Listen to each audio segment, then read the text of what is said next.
sur la vie d'un voisin. Dis voisin, je sens que tu seras béni aujourd'hui. Est-ce qu'un voisin est convaincu? Alléluia. Je voudrais qu'on acclame encore très fort le Seigneur pendant que nous nous asseyons dans la présence du Seigneur. Alléluia. Juste avant que je ne prenne le micro, l'atmosphère avait déjà changé. J'ai senti que l'atmosphère a changé. Alléluia. Dans la parole de Dieu, quand vous lisez, la Bible dit que le peuple de Dieu est allé vers Samuel et ils ont demandé: est-ce que après, en tant que prophète, annonce quelque chose? Un prophète est un message. Un prophète est une bonne nouvelle. Lorsque tu es un prophète dans un endroit, dans un lieu, laisse-moi te dire qu'il y a quelque chose qui se prépare à se manifester. Et aujourd'hui, nous avons la grâce. Nous avons l'opportunité. Nous avons le privilège. Nous avons de Dieu reçu la faveur de recevoir son oint ce matin. Allez. Si tu ne le connais pas, c'est que tu viens d'arriver à l'église Sacerdoce Royal. Donc regarde un voisin, demande à ton voisin: est-ce que tu connais l'oncle? Demande-lui: est-ce que tu connais l'oncle? S'il ne connaît pas, c'est qu'il vient d'arriver à l'église. Alléluia. Regarde un autre voisin, dis: voisin, tu vas connaître l'oncle ce matin. Alléluia. Donc je voudrais vraiment bénir le Seigneur. C'est mon frère, mon jumeau, on s'appelle affectueusement jumeau. C'est des années. Ça fait 15 ans maintenant qu'on se connaît, qu'on se côtoie, que nous sommes restés connectés. 15 ans, ce n'est pas 15 jours, ce n'est pas 15 mois. 15 ans. Alléluia. Est-ce que tu as encore des amis avec qui tu as fait 10 années, 15 années, que tu côtoies continuellement? C'est vrai qu'il y a des gens aussi qui ont 15 ans de fiançailles aussi. Mais bon, je pense que tu dois penser à te marier. Je sais de qui je suis en train de parler. Suivez mon regard. Alléluia. Et donc c'est vraiment une personne ointe, un homme de Dieu de qualité, je vous assure. C'est un homme de Dieu de qualité. Son ministère m'impacte, son ministère me bénit. Alléluia. Et il est toujours en train de me challenger. Je ne sais pas d'où il tire sa force pour servir Dieu. Je ne sais pas d'où il tire sa capacité à être partout, à servir Dieu avec efficacité, avec puissance. Et nous sommes vraiment bénis aujourd'hui de le recevoir. Et comme le thème le dit, un temps nouveau, je crois que par sa présence, l'Église va entrer dans un temps nouveau. Je voudrais que tu m'aides à accueillir le prophète David Nguetia. Est-ce que tu peux célébrer Jésus?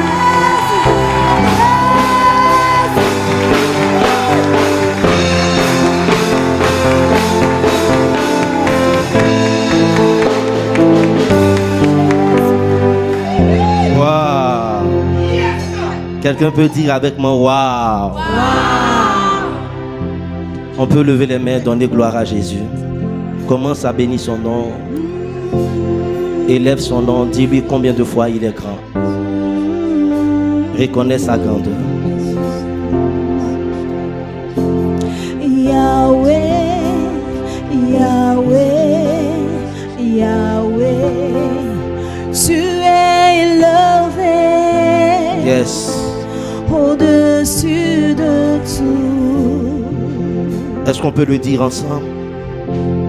Yahweh, Yahweh, Yahweh, tu es élevé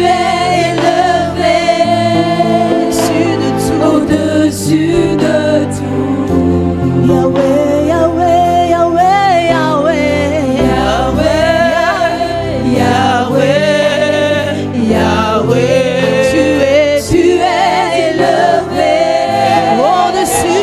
Au-dessus de nous t'appelons Yahweh, Yahweh, Yahweh, Yahweh, Yahweh, Yahweh,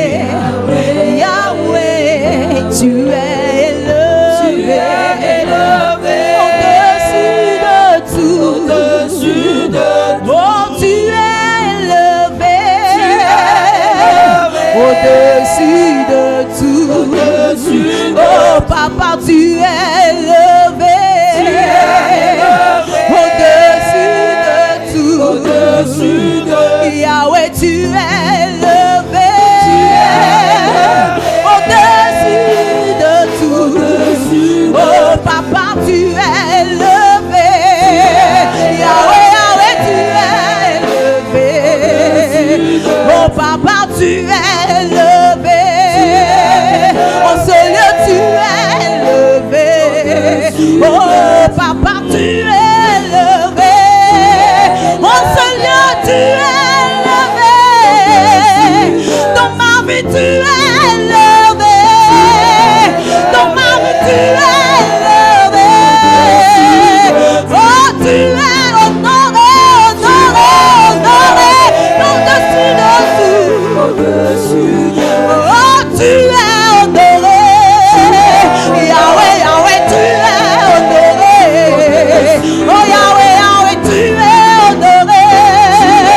Oh tu es honoré, honoré, honoré, honoré, honoré en ce lieu. Et tu es honoré de tout. Alléluia. Quelqu'un peut donner une offrande d'acclamation.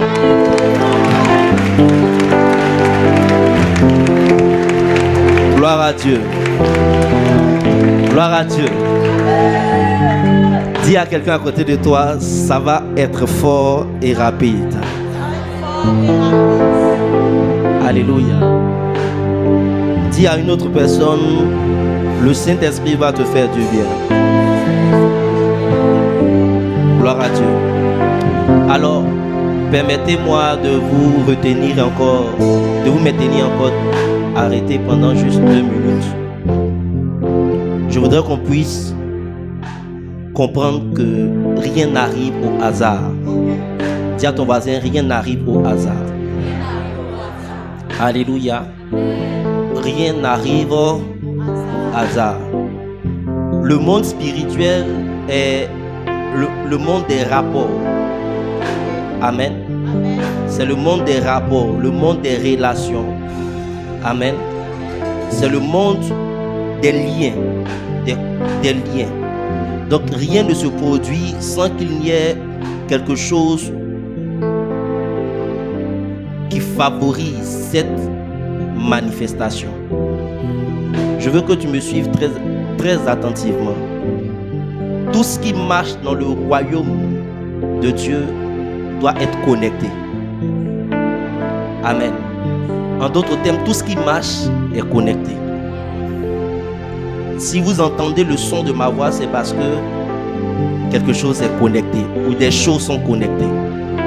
Et si nous sommes là aujourd'hui, je veux prêcher le message le plus puissant. Mais ce qui va amener le message à devenir une réalité dans ta vie sera parce que tu respectes le principe de la couverture. La Bible dit toute marmite qui n'a pas de couvercle est impure. Ça veut dire que toute personne qui n'a pas de couverture spirituelle ne peut pas avoir sa clarté, ne peut pas avoir sa beauté, ne peut pas avoir son épanouissement. Et donc, si tu n'es pas connecté, tu n'es pas un fils de la maison, il faut le devenir déjà de tout ton cœur. Est-ce que quelqu'un est là? Est-ce que quelqu'un est là? Si tu es là, dis Mina, Mina. C'est un sonufo, c'est un sonufo. Ça veut dire je suis là. Amen. Amen. Et je veux t'emmener à comprendre que si je suis aujourd'hui là devant toi, c'est parce qu'il y a une relation. C'est à cause de quelqu'un que je suis là. Amen. Dieu nous a tous appelés, Dieu nous a donné des messages, nous lisons la même Bible. Mais si Dieu veut qu'en ce jour précis, je sois devant toi, c'est à cause d'une personne. Et si tu n'es pas bien connecté à la personne, tout ce qui va sortir d'ici ne pourra pas descendre dans ta vie. Amen. Alors, amen. C'est ce pour lequel je veux voir des fils. Je veux voir des filles. Je n'ai pas dit je veux voir des fidèles. Je n'ai pas dit je veux voir des membres d'église. Mais des fils. Des forces invisibles, libérées, pour soutenir. Les fils soutiennent, les fils n'abandonnent pas.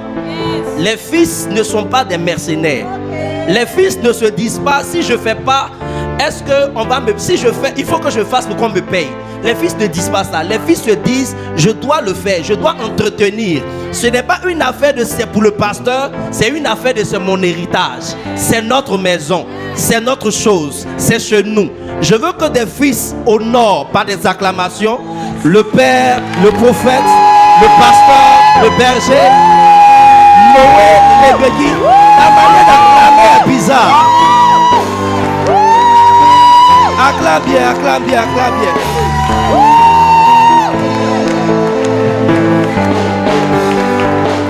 Alléluia. Alléluia. Acclame bien, acclame bien.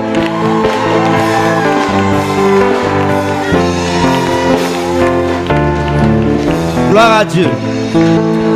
Alors, comme j'ai l'habitude de le dire, il y a ce qu'on appelle la cuve des reins. Amen. La cuve des reins. Vous savez, ça c'est l'expérience du ministère qui fait que je parle. Ce n'est pas une révélation. C'est que le plus souvent, on accorde beaucoup d'honneur, de révérence à notre Père. Pour les fils loyaux. Mais on ne donne pas la même chose à son épouse. Parce que peut-être elle n'est pas le leader. Mais on ne comprend pas que ce sont les mêmes personnes. Ce n'est pas de ta faute. C'est parce que tu vois seulement sur l'affiche la photo de ton papa. Mais ce que tu ne sais pas, c'est que ton papa peut te donner la honte si ta maman n'est pas là.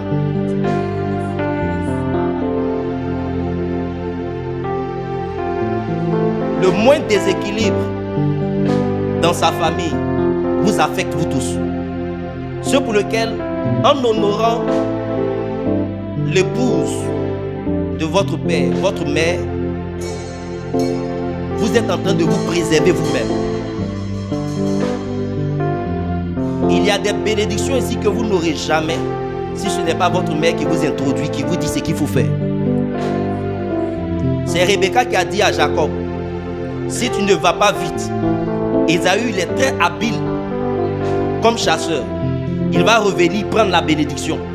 Mais je te dis, va prendre un chevreau. Je vais le préparer, tu vas l'apporter à ton père. Si tu veux savoir qu'est-ce que tu peux faire pour que ton père te bénisse. Parce que un père, il y a ce qu'on appelle la bénédiction du père et puis il y a le souhait du père. Où votre père là, il y a des souhaits pour vous. Mais de ces souhaits, ce qui devient bénédiction, c'est quand son âme te bénit. Parce qu'il peut voir ton dévouement, il peut voir ton attachement, il te voit, il veut que Dieu te bénisse. Mais Dieu sait l'état de ton cœur. Donc quand il te bénit, quand il déclare des paroles, c'est un souhait. Pour Dieu, c'est un souhait. Mais c'est quand tu te conformes, Dieu dit maintenant, ça c'est une bénédiction. C'est très important d'honorer aussi votre mère. C'est elle qui peut te dire, si tu fais ça, papa sera content de toi. Vous savez, surtout vous avez un père qui est prophète. Vous voyez, pasteur, il est prophète. Je suis là pour te dire ça. Amen. Dis mon père est un prophète. Mon père est un prophète. Alléluia. C'est un prophète. Donc il y a des choses qu'il ne va pas te dire parce que le prophète n'explique pas tout. Amen. Les prophètes n'expliquent pas tout. Il doit prononcer un seul mot et puis ta vie change. Mais il faut que tu apprennes à honorer la cuve des reins. Amen. Je veux que tu acclames le Seigneur pour maman Leguedji. Acclame Jésus pour sa vie.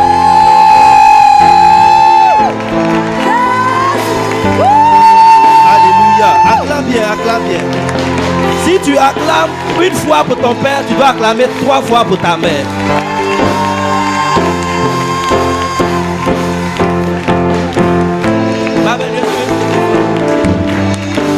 Alléluia.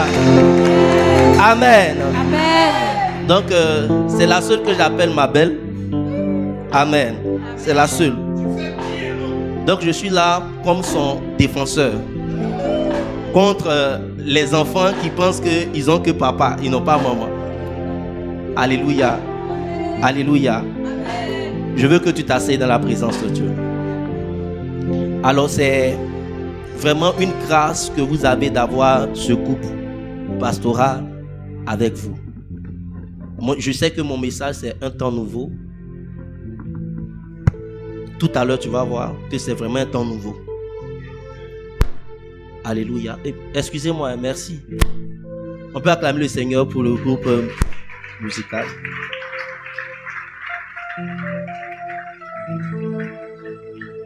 Seulement, il ne faudrait pas que le pianiste m'abandonne. C'est bon, non? Ok. Alléluia. Vous êtes bénis d'avoir cette maison et d'avoir ses parents. Il y a beaucoup d'églises à Abidjan, beaucoup de pasteurs. Mais il faut apprendre à apprécier la maison où Dieu te plante. Vous savez, tu peux admirer, apprécier le papa de ton ami, mais ce n'est pas ton papa. Tu peux copier sa manière de s'habiller, de se coiffer, mais ce n'est pas ton papa. Tu peux habiter chez lui, manger sa nourriture. Tu peux tout faire chez lui, mais au moment du partage de l'héritage, on va dire, tu n'es pas dedans. Là où Dieu te plante, c'est là où Dieu te veut. Et donc si tu es à l'église sacerdoce royale, c'est parce que c'est ta maison. Écoutez-moi très bien, c'est parce que c'est quoi? C'est ta maison. Je voudrais te dire une chose, c'est qu'il y a des gens qui ont peur de commencer. Il y a des gens qui veulent aller là où tout est déjà prêt. Et de telles personnes profitent, mais ne savent pas apprécier les efforts. Vous savez, quand toi-même tu es entré donc dans la cuisine et que tu as fait le repas, il arrive d'un fois où quand c'est le moment même de déguster, de manger, tu n'as plus envie de manger. Vous savez pourquoi? Parce que ta satisfaction était quand tu étais en train de cuisiner. Si quelqu'un ne s'investit pas dans sa maison soupe et veut aller là où tout est déjà prêt, d'après les gens, un jour on dira ton vrai nom. On te rappellera que tu n'étais pas là au commencement. Vous avez vu tout à l'heure quand on a dit, si tu ne connais pas l'oncle, c'est que tu es nouveau. Est-ce que tu vois? Il y a un avantage, il y a une grâce d'être toujours là, d'être présent quand les choses se font. Alléluia. C'est une grâce d'être présent. Parce que un talent absent est un talent inutile. Alléluia. Un talent absent est un talent inutile. Si tu sais très bien jouer à la batterie et puis tu n'es pas là, la batterie ne peut pas se jouer. Donc ton talent est inutile. Tu dois comprendre que quand tu es lié, quand tu es attaché à un père, c'est toi qui dois l'honorer. C'est toi qui dois montrer sa valeur. Parce qu'on ne nous connaît pas. Il y a des gens qui ont été avant nous. Il y a des églises qui ont plus de 100 ans ici. Mais pourquoi une église qui est en train de faire ses pas? Pas parce qu'elle est nouvelle, mais parce qu'elle répond à un besoin de Dieu. Elle répond au mouvement de réveil de Dieu. Elle répond à l'agenda de Dieu. Tout le monde n'est pas né au même moment, mais tout le monde a sa place. Est-ce que quelqu'un me comprend? On ne naît pas tous au même moment, mais on a tous notre place. Et comprends que quand c'est une saison, quand c'est un temps nouveau, il y a aussi de manifestations de nouvelles choses. Alléluia. Je veux t'emmener à comprendre que si tu es là ce matin, c'est parce que Dieu veut que tu amènes cette vision à matérialisation, à manifestation. Et que tu manifestes une fidélité, une loyauté et à ton Père et à la maison. Alléluia. Alléluia. Est-ce que quelqu'un est là? Quelqu'un est là? J'ai lu la Bible et une chose m'a marqué, c'est que quand on devait choisir le remplaçant de Judas, il y a une condition qu'on a posée. On dit, il faut que ce soit quelqu'un qui était avec nous depuis le baptême de Jean. Pour être qualifié au moment venu, c'est ta fidélité depuis le début. Donc, pour toi qui es venu aujourd'hui, ça peut être ton début aujourd'hui. Mais tu ne dois pas être en train de dire encore dans ton cœur, je vais voir si je vais rester. Tu dois te dire, je suis là pour être là. Alléluia. Alléluia. Est-ce que tu es là? Si tu l'as fait comme ça. Alléluia. Tu as une bénédiction. Et tu seras béni d'être en ce lieu. Amen. Ce matin, je suis venu parler comme prophète. Donc, souffrez du fait que j'utiliserai certains symboles. Mais je vais les expliquer quand même. Lorsqu'on parle de temps nouveau, on parle de vêtements et on parle de vin. Je veux qu'on puisse lire ensemble Matthieu chapitre 9, à partir du verset 14 jusqu'au verset 17. Matthieu chapitre 9, 14 à 17. Dis à ton voisin, sois prêt.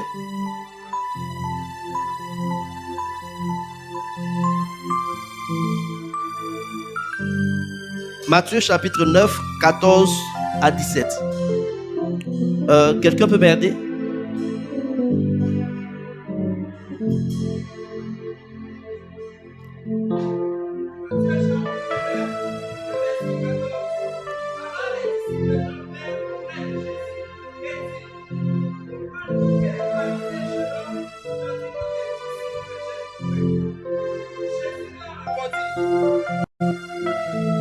Jésus leur répondit: les amis de l'époux peuvent-ils s'affliger pendant que l'époux est avec eux? Les jours viendront où l'époux leur sera enlevé et alors ils gêneront. Le verset 16. Personne ne met une pièce de drap neuf à un vieil habit, car il emporterait une partie de l'habit et la déchirure serait pire. Verset 17 enfin. On ne met pas non plus du vin nouveau dans de vieilles outres. Autrement les outres se rompent, le vin se répand et les outres sont perdues. Mais on met le vin nouveau dans des outres neuves et le vin et les outres se conservent. Amen. Amen. Est-ce qu'on peut donner une offrande d'acclamation pour la parole de Dieu? Gloire à Dieu. Alléluia. Lorsque nous étudions la vie de Joseph, chaque saison, chaque temps de la vie de Joseph était lié à un vêtement. Joseph reçoit la tunique multicolore de son père, donc de la part de son père. Et c'était la saison de l'enfance et la saison du fait que Joseph avait une place de choix dans le cœur de Jacob. Et au-delà de cette place de choix, c'était l'alliance. Le premier vêtement de Joseph montrait combien de fois Jacob était attaché à Joseph. Mais en même temps, c'était les combats liés à sa famille. Parce que à cause de la position que Joseph avait dans le cœur de son père, la Bible dit que ses frères vont le prendre en haine. Donc à un moment donné de ta vie, tu es incompris par les membres même de ta famille, par les personnes les plus proches. C'est la saison du vêtement multicolore. C'est là où personne n'arrive à comprendre tes visions. Personne n'arrive à comprendre tes songes. On interprète toujours de travers les choses que tu dis, les choses que tu fais. Parce que c'est la saison du vêtement multicolore. À chaque saison de la vie de Joseph, il avait un vêtement qui caractérisait cette saison. Je suis en train de dire à quelqu'un que tu vas porter un vêtement particulier ce soir. Tu vas porter un vêtement particulier à cette heure. Tu vas porter le vêtement d'un temps nouveau. Si quelqu'un dit vêtement 3 fois, la parole te concerne. Et donc, lorsque Joseph évolue, la Bible dit que ses frères vont utiliser ce vêtement multicolore pour montrer à son père que Joseph était mort. Donc, c'était juste la preuve de sa mort. C'était la preuve que Joseph avait été enlevé donc de la famille. À un moment donné de ta vie, tu dois accepter que tu marques la différence. Tu dois accepter que tu sois différent de ceux de la maison, que tu penses autrement. Tu dois accepter d'être mort aux pratiques, aux rituels, aux sacrifices de ta famille. Parce que tu es maintenant une personne née de Dieu. Tu as une destinée qui est spirituelle. Tu as une destinée qui est prophétique. Quand tu as une destinée prophétique, tu ne fais pas les choses comme tout le monde fait.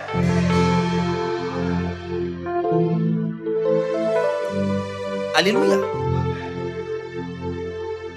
Quand tu as une grande destinée, tu marques toujours la différence. À un moment donné, on a l'impression que tu n'existes plus dans la famille. On a l'impression que tu n'es plus dans la famille. On a l'impression qu'on ne te compte plus. tout ce que tu dis est toujours mal pris ou bien est mal compris. Et Joseph va être la victime de ses frères, la victime de leur jalousie, la victime de leur haine, la victime de leur incompréhension. Plusieurs sont assis ici, qui vont retourner après le culte et seront face à beaucoup de paroles, beaucoup de propos, parce qu'on ne comprend pas.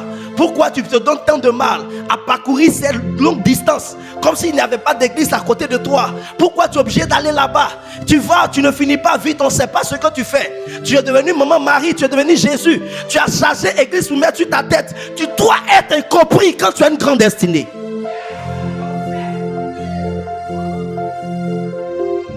La deuxième saison de la vie de Joseph est quand il arrive chez Potiphar, quand il a été vendu.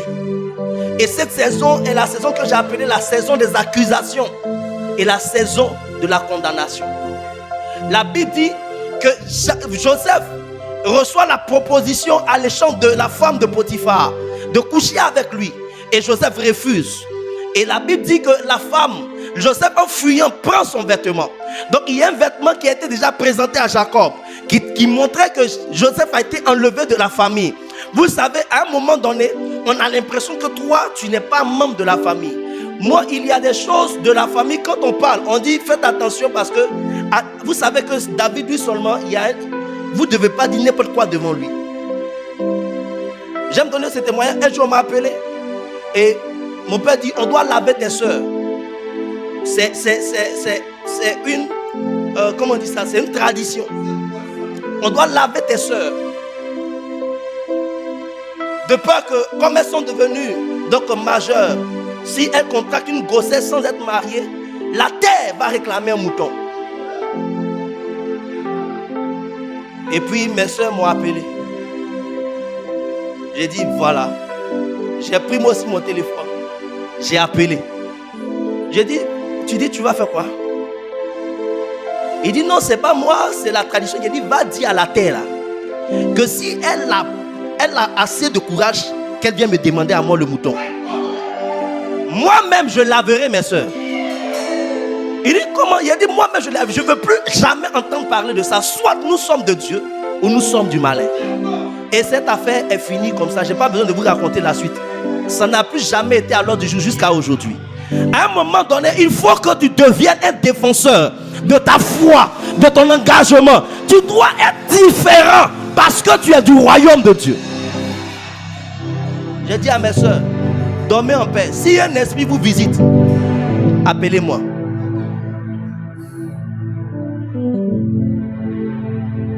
Que la terre elle-même vienne me demander. Mais quand Joseph arrive chez Potiphar, la Bible dit, c'est son vêtement qui est resté dans la main de la femme de Potiphar, qui a été la preuve, et on l'a accusé à tort. La deuxième saison d'une vie, d'une destinée, c'est quand tu es accusé des choses que tu n'as pas faites. Il y a des choses on dit de toi, toi-même tu es étonné de toi-même. Il y a des choses on dit à ton sujet, tu ne sais pas pourquoi on le dit à ton sujet.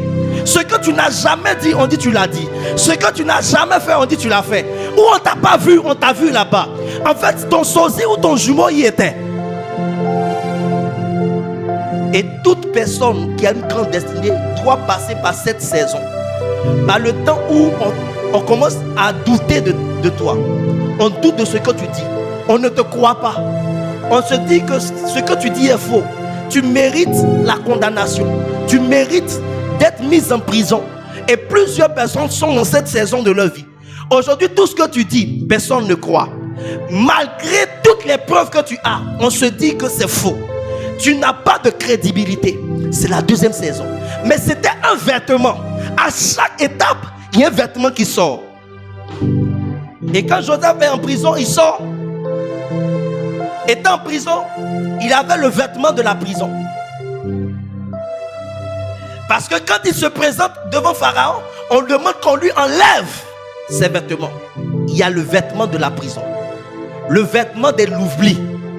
Dans la prison, Joseph a rencontré deux personnes qui étaient l'image de la Sainte Seine ou de la Pâque. La Bible dit un était échanson, donc le vin, et l'autre était panetier, c'était le pain. Donc la Sainte Seine était là. Les chansons, c'est celui qui goûte le vin. Le panetier, celui qui prépare le pain. Donc la Sainte Seine était présente pour inaugurer le fait que Joseph ne devait pas mourir en prison. La Bible dit qu'on a coupé la tête de Jacques. Mais au sujet de Pierre, quand ça arrive au niveau de Pierre, en Actes chapitre 12, la Bible dit que c'était la fête, c'était la Pâque. Donc on ne pouvait pas mettre à mort Pierre. Et l'église était en prière. Et la Bible dit que Pierre ne sera pas décapité comme Jacques. Autour de Jacques, personne n'a prié. Mais quand ça arrive au sujet de Pierre, c'est la période de Pâques. On reporte. Parce que la Pâque, c'est passé outre. C'est passé outre. Passé au-dessus. La Pâque nous montre ici la puissance de l'alliance que Dieu fait avec les fils du royaume. La Sainte Seine que nous prenons, c'est une commémoration du fait qu'il y a eu un agneau qui nous a préservés de l'exterminateur, qui nous a préservés de la mort, de l'ange de la mort. Donc quand la Sainte Seine est prise, il ne faut pas juste voir le pain et le vin. Il faut voir une arme puissante contre la mort. Ceux pour lesquels quand tu es à l'église, tu n'es pas encore baptisé, tu n'es pas engagé pour prendre la Sainte Seine, fais tout, inscris-toi de parmi ceux qui doivent passer aux eaux de baptême. Parce que quand tu prends la Sainte Seine, tu rentres dans une alliance contre la mort. Joseph arrive en prison et Joseph rencontre le panetier, il rencontre les chansons. Le panetier mourra parce que le corps, le vieil homme meurt. Le panetier doit mourir parce que le corps doit être détruit. Le corps du péché doit être détruit. Mais les chansons est libérée parce que le sang de Jésus contient la vie. Et la Bible dit le sang de Jésus parle mieux que celui d'Abel. Un mort ne parle pas. C'est seulement celui qui vit, qui a une voix. Le sang parle encore parce que c'est le sang de la vie. Parce que c'est le sang qui peut communiquer la vie éternelle. Parce que c'est le sang qui peut communiquer la vie dans tous les domaines de ta vie. Les chansons sont libérées. Et la Bible dit, les chansons avaient promis à Joseph de se souvenir de lui quand il allait être libéré. Mais quand les chansons sont sorties, il a oublié. Il a fait quoi? Je suis en train de dire à quelqu'un qu'on a oublié. C'est une saison de ta vie. Le vêtement de la prison, c'est le vêtement de l'oubli. C'est le vêtement où tout ce que tu fais, on oublie. Il y a des gens qui t'ont promis des choses, mais qui ont oublié. Il y a des gens à qui tu as fait du bien. Ils ont oublié. Il y a même des gens qui te doivent. Ils ont oublié. Il y a des gens qui t'ont dit, je mourrai pour toi. Ils t'ont oublié. Au moment où le frère n'avait rien, il t'a promis de l'amour. Depuis, il a eu un contrat, 2 contrats.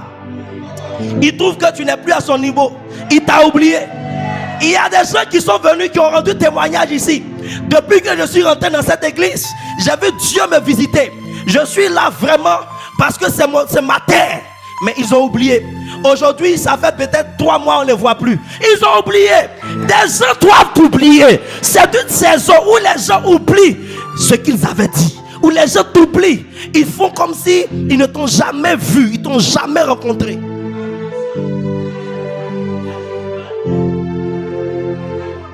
Quand on va demander, tu connais le pasteur Noël Egbegui? Il dit bon, pas vraiment. Il a oublié. Il a oublié. Quand il se masturbait et que tu avais prié pour lui, il a oublié.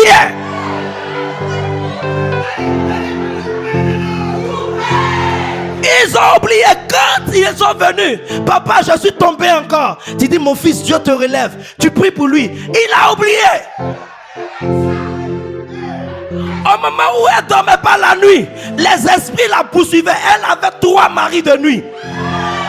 Il y a un qui était albinos, l'autre était un nain, le 3e était un Goliath. Tu as chassé les démons. Elle est libre maintenant. Elle a oublié. Vous savez, il y a des gens qui ont dit: je veux m'attacher à Jésus, je veux grandir spirituellement. Mais aujourd'hui, quand tu regardes leur statut, ils ont oublié. C'est une saison de ta vie. Et les choses se passent comme si rien ne s'était passé au préalable. On a oublié. La Bible dit que Mardochée a sauvé le roi Ahasuérus. Mais personne n'a fait cas. Et il y a eu une nuit. Quelqu'un dit une nuit. Quelqu'un dit une nuit. Et la Bible dit cette nuit-là, le roi Ahasuérus ne peut pas dormir. Il y a une nuit où les gens ne vont pas dormir. Il faut te souvenir que si le roi Ahasuérus n'a pas pu dormir, c'est que la personne qui t'a oublié va se souvenir de toi au moment opportun. Laisse les gens t'oublier aujourd'hui. Parce qu'il y a une date précise. J'aime dire que les prophètes sont des carrefours. Dans tous les campements, il y a carrefour. Donc si tu l'as raté au grand carrefour de Koumassi, va te cacher dans un campement. Tu vas te rappeler de lui. Il y a une dame pour laquelle j'avais prié qui ne tombait pas enceinte. Et donc la femme, on a prié, elle est tombée enceinte. Elle a oublié. 9 mois, l'enfant ne vient pas. 10 mois, l'enfant ne vient pas. La femme arrive à l'hôpital et une sage-femme lui dit: mais qui a prié pour toi? Nous tous on était là, c'était le prophète, non? Depuis tu es enceinte, est-ce que tu l'as appelé? Elle dit non. Elle dit: il faut l'appeler. Elle dit: maman, j'ai honte, j'ai pas unité même. Elle dit: tiens mon portable, appelle-le. Quand elle m'a appelé, j'étais à Nangué, vers Beauville. Elle m'appelle ce jour-là même, ils ont tiré dans le village. Donc j'ai dit: mais qui m'appelle pendant que les gens tirent ici? Et quand je décroche, elle dit: hey, papa. J'ai dit: mais qu'est-ce qui se passe? Elle dit: bébé là ne veut pas venir. J'ai dit: ma fille, ça fait 10 mois. 10 mois tu as. Mais comme tu m'as appelé, il faut envoyer l'offrande. J'ai dit: envoie l'offrande. Si tu n'accouches pas juste après l'offrande, je te ramène l'offrande. Quand elle a fait, elle a envoyé l'offrande en même temps. Ses contractions ont commencé. Aujourd'hui, elle a 3 enfants. D'une femme qui ne pouvait pas concevoir, elle en a 3. Le deuxième s'appelle David parce que là, elle n'a plus oublié.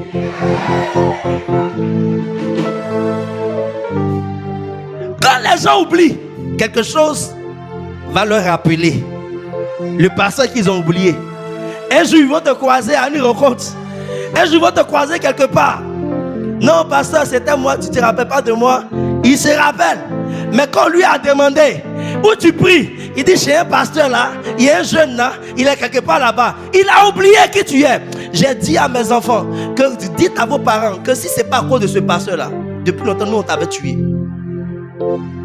Parce qu'il y a des enfants qui ont une haine contre leurs parents. Les parents ne savent pas que c'est parce que pasteur Noël Begui a prêché qu'ils ont déchargé leur cœur. Sinon leurs enfants étaient armés.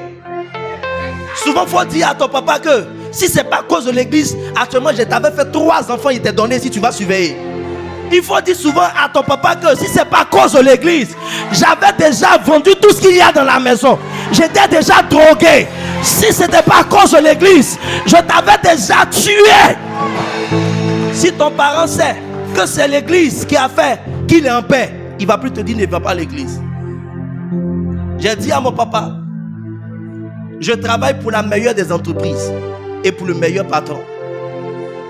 Je lui ai dit: tout ce que je te demande, c'est ta bénédiction. Mais le reste, laisse Dieu s'en charge.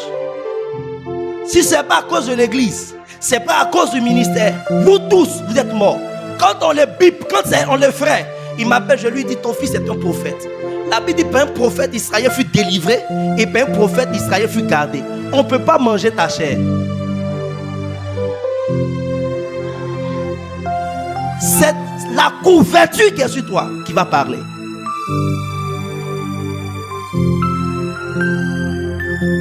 Et la 4e saison que Joseph a connue, c'est quand il arrive devant Pharaon Et Pharaon lui dit, portez-lui le vêtement de fin lin, le vêtement de la royauté.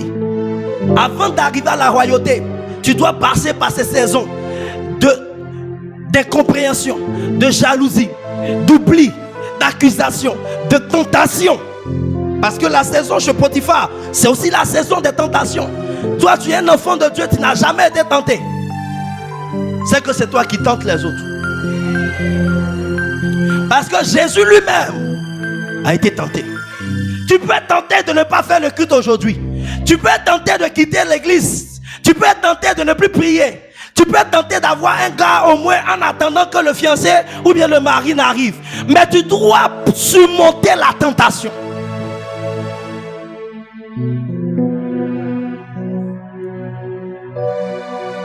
J'ai dit un temps nouveau, c'est un vêtement nouveau, un vin nouveau. Le texte que nous avons lu, Matthieu chapitre 9, nous présente ici une réalité spirituelle. Il dit, vous savez, il y a toujours des gens qui font des comparaisons. Les disciples de Jean sont venus poser la question à Jésus. Mais pourquoi nous, là, on jeûne? Les pharisiens, nous, on jeûne. Mais toi, tes disciples ne jeûnent pas. Il y a toujours des gens qui vont dire, pourquoi à l'église ici, nous, on fait comme ça. Ailleurs là-bas, on ne fait pas. On ne t'a pas appelé pour comparer. Parce que chacun a son huile. Alléluia. Chacun a son huile. Il y a des parents qui dorment dans la même maison que leurs enfants. Et il y a des parents qui dorment dans la même chambre. Il y a d'autres parents qui dorment dans des chambres différentes. Chaque maison a sa manière d'être. Donc ne va pas chercher que la maison de l'autre ressemble à ta maison, ou que ta maison ressemble à la maison de l'autre. Donc les disciples de Jean disent, pourquoi nous on jeûne et puis toi tes disciples ne jeûnent pas? Jésus va leur montrer une chose. Il voulait leur montrer qu'on ne prend pas la religion, on ne prend pas la tradition pour entrer dans la relation avec Dieu. Donc le rapport entre l'ancien et le nouveau était simplement pour dire, vous avez l'habitude de faire ces choses, mais vous n'arrivez pas à discerner le temps nouveau, parce que le royaume des cieux là, c'est moi. Mais vous continuez les pratiques pour me chercher dans vos jeûnes, mais moi-même je suis déjà au milieu de vous. Si tu jeûnes pour voir Jésus, mais Jésus est déjà là, tu jeûnes pourquoi? Tu jeûnes pour attendre le Messie. Le Messie est là. Pourquoi tu jeûnes? Et c'est là que Jésus établit un rapport entre le vêtement neuf, le drap neuf et le vieil habit. Il dit, personne ne met une pièce de drap neuf à un vieil habit.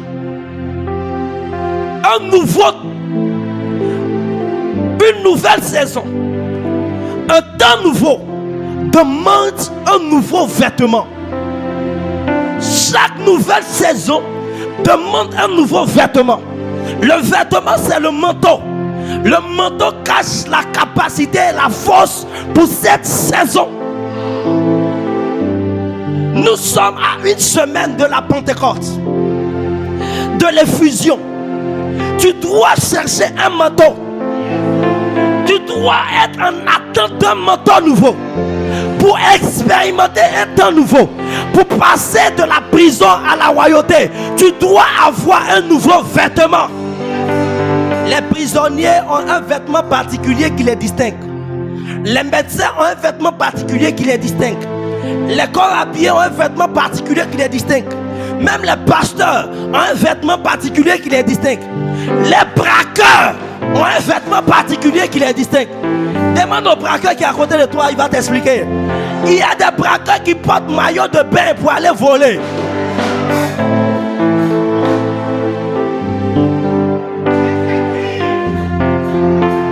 Alléluia. Pour dire, pour entrer dans une nouvelle saison de joie, de percée, d'accomplissement, d'épanouissement, il te faut un nouveau vêtement. Il te faut quoi? Un nouveau vêtement. L'infusion c'est un nouveau vêtement. Ce pour lequel tu ne dois pas rater le culte de la Pentecôte, c'est parce que Dieu veut te donner un habit neuf. Un habit différent de l'habit de la prison. Un habit différent de l'habit de la maison de Potiphar. Un habit différent de celui de Jacob. Le vêtement pour un temps nouveau. Beaucoup de personnes sont bloquées à un certain niveau de leur vie parce que leurs vêtements ont vieilli. Ton manteau a vieilli. Et tu ne peux pas entrer dans une nouvelle saison, dans un temps nouveau, avec le manteau d'hier. Il y a des réalités que nous vivons et devant lesquels nous n'arrivons pas à faire face. Il y a des défis que nous ne pouvons pas surmonter parce que nous n'avons pas les vêtements qu'il faut.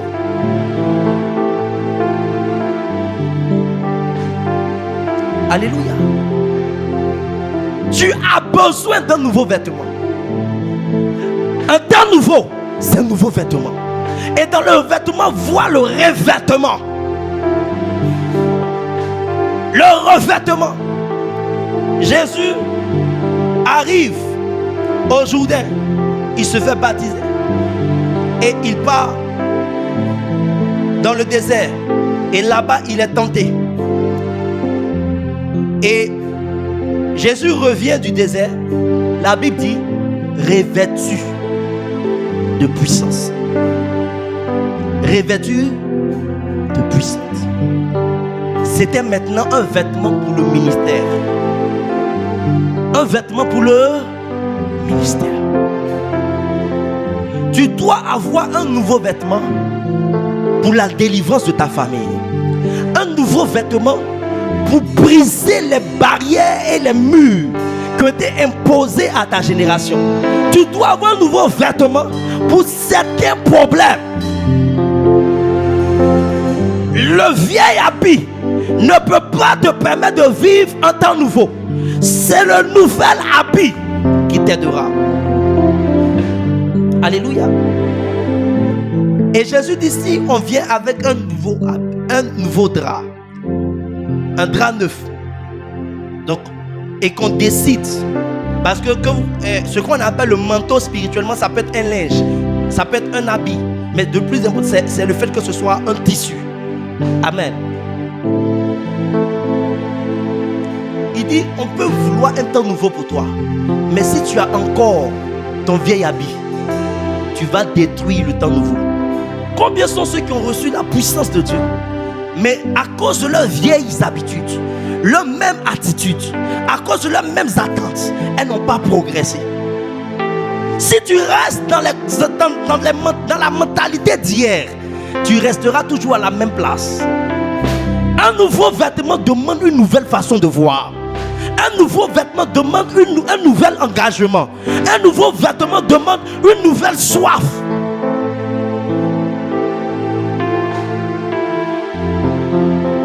Plusieurs n'ont plus de soif. Il y a des gens qui étaient zélés, qui étaient assoiffés quand nous sommes entrés en janvier. Mais ta soif a disparu. Ton zèle a disparu. Combien sont ceux qui peuvent prendre des témoignages récents de ce que tu as fait? C'est parce que tu as encore un vieil habit. Tu entends des gens qui parlent seulement. Avant, voici ce que j'avais fait. Avant, voici ce que je faisais. Mais aujourd'hui, tu es dans le vieux vêtement. On parle d'un temps nouveau.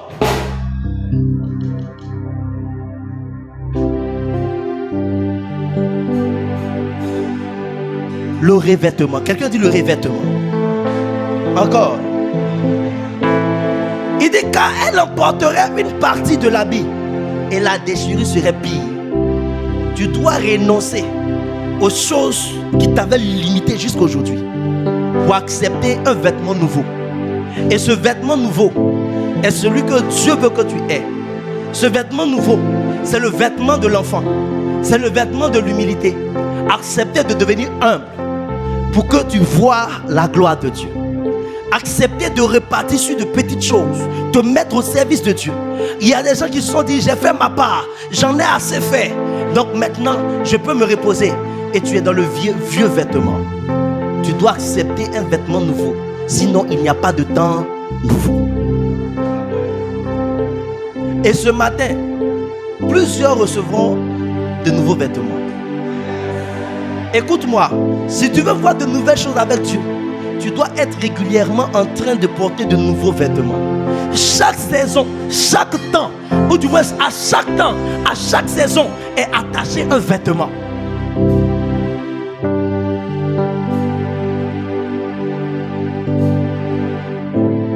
À chaque temps, à chaque saison est attaché quoi? Un nouveau vêtement. Tu veux monter dans tes études, dans ta vie spirituelle, tu as besoin d'un vêtement pour monter.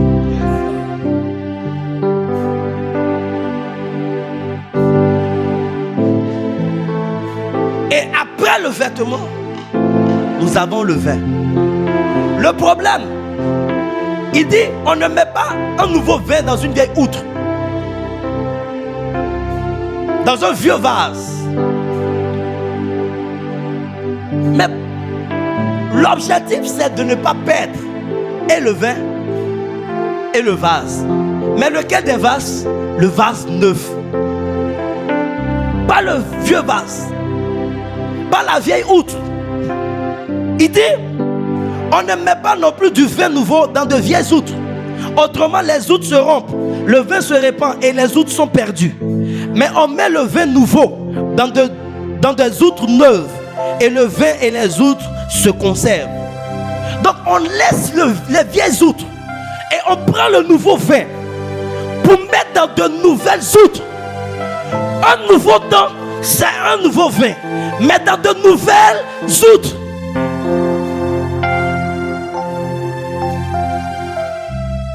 Il y a des gens qui veulent des exploits avec leur vie de prière d'hier. Il y a des gens qui veulent des exploits avec leur consécration d'hier. Ta soif d'hier.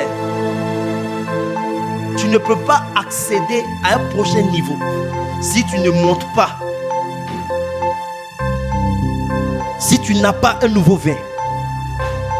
Et le nouveau vin,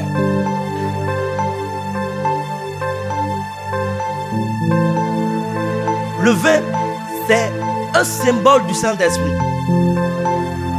Mais au-delà, c'est que Ephésiens 5:18 dit, ne soyez pas contrôlés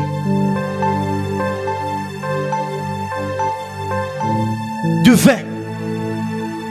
En fait, le mot grec ici, ne vous enivrez pas. C'est, n'ayez pas un comportement influencé par le vin. Il dit, ne vous enivrez pas de vin, c'est de la débauche. Soyez au contraire remplis. Ici, le verbe remplir, c'est là, c'est contrôler, manipuler. Soyez remplis, soyez contrôlés, soyez manipulés. Vous savez, quand quelqu'un est ivre du vin, c'est là où le vin lui dit de dormir qu'il dort. C'est celui que le vin lui dit d'insulter qu'il insulte. Quand quelqu'un est ivre de vin, il peut faire même propos sur lui. C'est le vin qui fait. Alors naturellement, il devrait avoir honte. Mais parce qu'il est sous l'influence du vin, il le fait sans se rendre compte. Beaucoup de personnes sont timides parce qu'elles n'ont pas de vin de Dieu. Beaucoup de destinées sont bloquées parce qu'il vous manque le vin de Dieu. Le vin de Dieu fait que quand tout le monde dit ça là, on ne peut pas faire. Au moment où on va se rendre compte, toi tu as déjà fait. Le vin de Dieu te contrôle. Quand on avait identifié Pierre sans le vin, il dit, je ne suis pas des leurs. Il a régné le maître. Mais quand le vin est descendu, la Bible dit, il est sorti, il a dit, hommes frères, israélites, nous ne sommes pas ivres. Il a eu le courage de parler à plus de 3000 personnes parce que le vin avait pris le contrôle. Tu ne veux plus évangéliser parce que tu n'as pas de vin. Ton outre est vieille. Ton outre d'hier Ton outre ne peut pas accueillir un nouveau vin. Le nouveau vin, c'est pour les prochains exploits. C'est pour de grandes choses. C'est pour de grandes dimensions. C'est pour étendre les limites. C'est pour amener de manifestations nouvelles.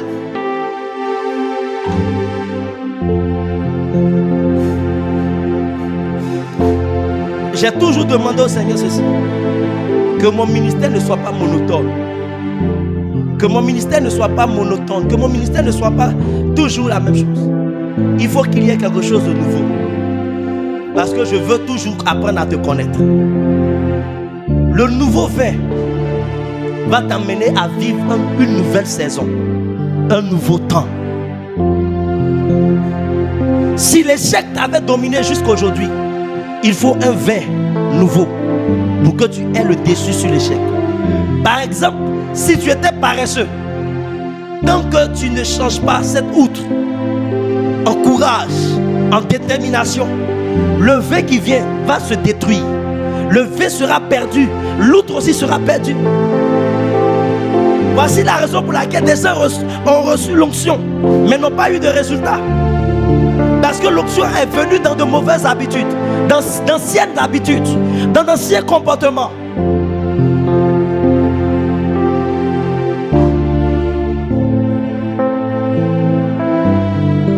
Il y a des compagnies auxquelles tu dois surseoir. Il y a des amitiés que tu dois arrêter si tu veux voir le meilleur de Dieu en toi. Il y a des groupes que tu ne dois plus fréquenter si tu veux voir le meilleur de Dieu en toi. Parce que l'onction qui vient ne vient pas pour que tu sois encore dans le même endroit, dans la même place, à la même position, avec les mêmes défis.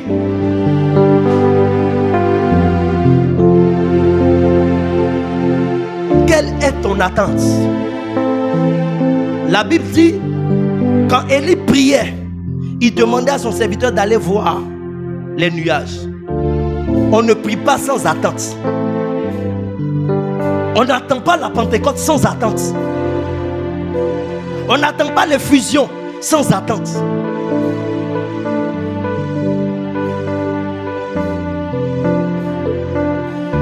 Quelles sont tes attentes? Est-ce que tu as soif? Quand des groupes d'intercession prient pour la croissance de l'église sans attente, on intercède sans attente, on évangélise sans attente, on fait juste pour faire. C'est la vieille outre. L'onction va descendre, le vin viendra, mais si l'outre est vieille, on perd et l'onction, on perd et l'outre. Mais quelle outre? Les outres neuves. Les outres neuves. Les nouvelles capacités. Les outres, ce sont les nouvelles capacités. Les nouveaux contenants, on les perd. On perd. Plusieurs ici sont, plusieurs ici, Dieu les a oints pour être des prophètes, des voyants. Mais parce que tu n'as pas changé d'outre, ta capacité est limitée.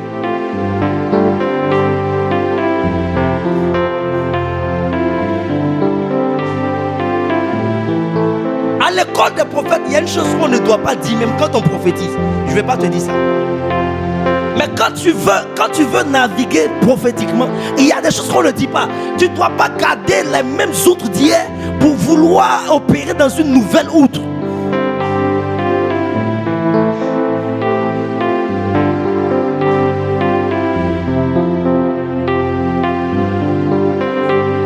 Quand tu vois des gens qui vont évangéliser et qui disent, les gens là même, on les évangélise, ils ne viennent pas. On les invite, ils ne viennent pas. Ils ne vont pas venir. Parce que ça, c'est la vieille outre. Les nouvelles outres ne disent pas, les nouvelles outres disent, quand je parle, je suis irrésistible. Avant même d'aller leur parler, on dit quand je parle là, il y a quelque chose qui leur dit, ils doivent venir. Mais quand tu vas rendre compte à ton responsable, tu vas toujours lui dire, c'est difficile, ils sont géants, nous sommes comme des sauterelles à leurs yeux et à nos yeux. Ce sont les vieilles outres.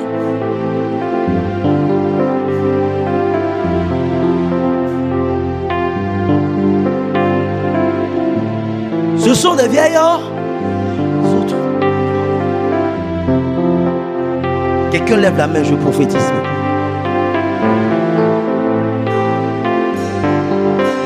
Le Seigneur t'introduit dans de nouveaux exploits. Le Seigneur t'emmène dans de nouvelles dimensions. Il te donne de produire de nouveaux résultats. Il te donne de produire de puissants résultats. Il te donne de passer à une autre étape financière. Il te donne de passer à un autre niveau financier. Il t'introduit dans une nouvelle dimension professionnelle. Il amène ta soif, ton attachement à Dieu dans une nouvelle dimension.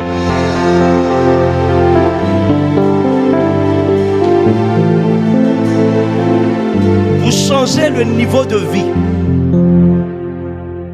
de la veuve du prophète en 2 Rois 4, 1 à 7. Le prophète lui a dit ceci: va prendre de nouveaux vases, parce que le vase que tu as chez toi ne peut pas changer ta vie. L'huile que tu as chez toi est la même huile que je vais utiliser, mais le vase que tu as là, la capacité de ce vase ne peut pas changer ta vie. Va chez tes voisins, prends de nouveaux vases en grand nombre, ta vie va changer. Il faut que ta soif, ton attente, tes capacités augmentent. Je ne sais pas ce que tu fais à l'église, mais il faut commencer à faire plus. Si tu veux voir plus de résultats, fais plus. Fais un pas de plus. Engage-toi davantage. Il faut avoir de nouveaux vases. Fais des heures supplémentaires. Fais des choses supplémentaires.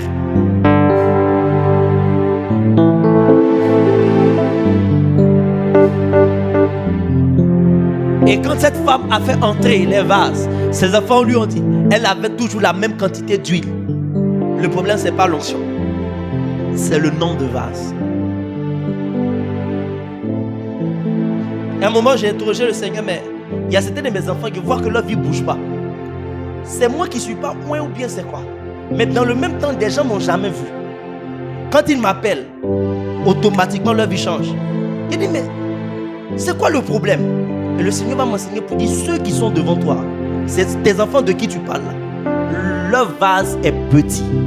Ils n'ont pas augmenté leur capacité. C'est la même huile qui ouvre des portes. Il y a une dame qui est venue me trouver. Elle dit, prophète, j'avais tous les grands marchés, mais tout est fermé, rien. Elle est assise dans mon lit. Je lui ai dit, quand tu vas me quitter, je ne vais pas prier pour toi, mais quand tu me quittes, les marchés reviennent. Elle m'a dit, prophète, si les marchés reviennent, je vais t'envoyer ma dîme pour voir. Elle dit pour voir. Elle est honnête. Elle dit pour tester. Quand elle est partie, elle est revenue avec une offrande de 300 000. Je lui ai dit, regarde, les marchés ont commencé à venir. Hier, elle me disait qu'elle ne veut pas partir. Il y a des marchés qu'elle a, elle ne veut pas partir. Écoute-moi, mais quelqu'un peut être là, mais dans son entendement, son vase est petit. Lui, il est dans la maison. La veuve du prophète là, je termine avec ça. Le prophète lui-même est mort avec des dettes, en ayant la même huile dans la même maison. À sa mort, l'instruction du prophète a changé la vie de sa femme et de ses enfants. Avec la même huile. Mais la différence, c'était d'aller prendre des vases en grand nombre. De nouveaux vases. De nouvelles manières de faire. De nouvelles attentes. De nouveaux projets. De nouvelles habitudes. Je ne sais même pas j'ai combien de Bibles. Je ne lis pas toutes les Bibles ensemble. Parce que moi j'ai un lien avec mes Bibles où j'ai tous mes rémas dedans. Mais à chaque 3 mois, j'achète une nouvelle Bible. En fait, c'est une culture que je me suis donnée. J'achète ça et là. Il y a des livres que j'achète, comment on dit ça, en double. Pour simplement garder le fait que tu dois toujours être en train de chercher quelque chose de nouveau avec Dieu. C'est juste pour ça.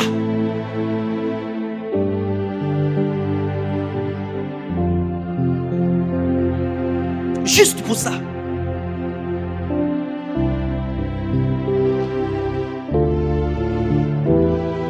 Il y a quelque chose de nouveau dans mon ministère de puissance de guérison.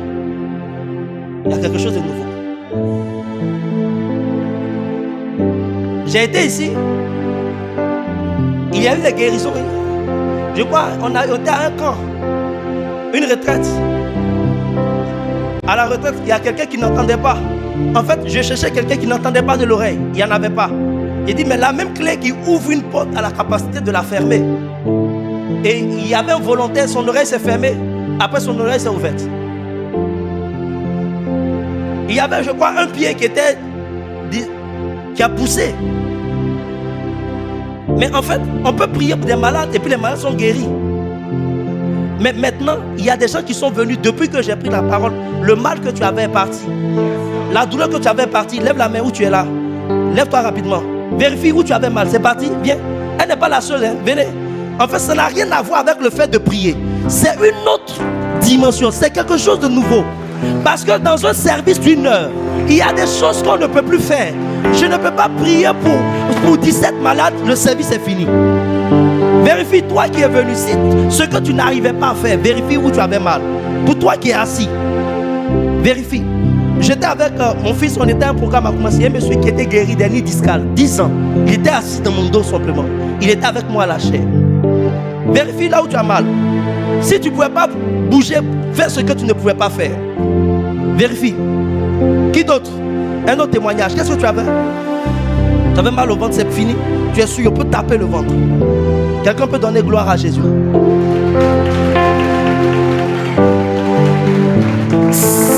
En fait, ça n'a rien à voir avec une nouvelle huile. C'est un nouveau vase. C'est une nouvelle façon de penser. C'est une nouvelle manière de voir. Il y a un de mes fils qui est venu qui était oppressé. Il n'arrivait pas à arrêter certaines habitudes. Il lui a dit, assois-toi dans ma chaise, au bureau. Lève-toi, va. C'est fini. C'est terminé. En fait, si tu crois que Dieu peut t'étendre, si tu crois que Dieu peut t'amener à un autre niveau, élève ton niveau d'attente, ton niveau de soif. Lève les mains. Regarde-moi. Je prie pour toi. Et Dieu t'utilise dans la même dimension. En sortant d'ici.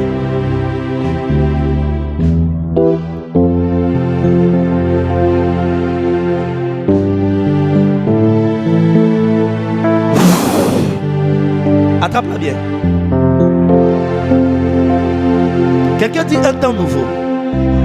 Un temps nouveau marche avec un vêtement nouveau. Un temps nouveau marche avec un vin nouveau. Un temps nouveau marche avec une outre nouvelle. Le nouveau vase. Tu dois avoir un nouveau vase. Un nouveau contenant. Vous savez pourquoi on dit nouveau? C'est parce qu'il y a des choses que tu avais hier que tu dois laisser tomber. Il y a des offenses que tu dois laisser tomber. Il y a des blessures que tu dois laisser tomber. Il y a des incompréhensions que tu dois laisser tomber pour accepter la chose nouvelle que Dieu commence.